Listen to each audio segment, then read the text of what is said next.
Hi guys, welcome to alpha beta. My name is Amar और हम पढ़ रहे हैं दो बहुत अच्छे वर्ड हैज बीन टू और हैज बीन प्लस नाउन। हम इन दोनों वर्ड को ना थोड़ा सा नजदीक से समझने वाले हैं कि ये दोनों वर्ड नजदीक होते हुए दूर दूर तक इनका कोई लेन देन नहीं है। हैज बीन टू ये वर्ड कहता है कि तुम कहीं से होकर आए हो, जैसे कि मैं मंदिर होकर आ चुका हूँ। Let's suppose today is Shivratri और आपको जाना है मंदिर में या आपको किसी और काम से जाना, कहीं पर भी जाना है, राइट? सो आप कहते हो कि मैं वहां से होकर आ गया हूँ, यानी कि आप बता रहे हो कि आप वहां गए थे और वहां से होकर आए हो।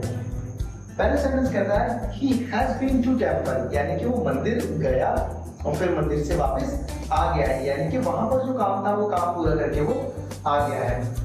You have been to Jaipur, right? आप जयपुर होकर आ गए, यानी कि आप जयपुर गए, आपने जो काम करना था, घूमना था या जो भी करना था, आप करके वापस आ गए हैं। बट इसके ऑपोजिट में एक सेंटेंस हमने लिखा है My father has been an MLA, जो आता है हैज बीन प्लस नाउन के अंदर।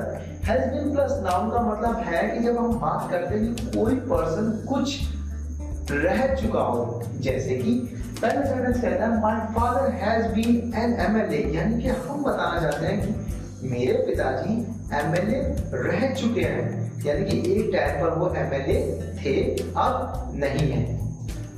ही has been a playback singer, right? यानी कि ही जो है वो एक गायक रह चुका है, वह पहले गाना गाते था, अब वो गाना नहीं गाता है, बट वो रह चुका है, एक अच्छा singer. Next, Rahul has been to Kashmir, यानी कि राहुल कश्मीर गया और वहां से वापस आ गया। I have been to USA, मैं यूएसए जा चुका हूं, मैं वहां पर घुमा हूं और मैं वापस आ गया हूं, right? You have been a cricketer, right? Cricketer आप थे, राइट? अब आप क्रिकेटर नहीं हो, आप रह चुके हो cricketer. I have been a teacher, मैं पहले पढ़ाता था और मैं टीचर था, बट इस सेंटेंस से ये क्लियर हो जाता है कि मैं अब टीचर नहीं, राइट?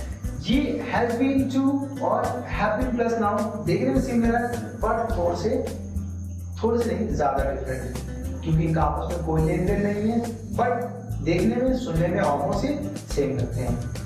ये था हमारा हैज बीन और have been plus noun. Thank you for watching and keep learning.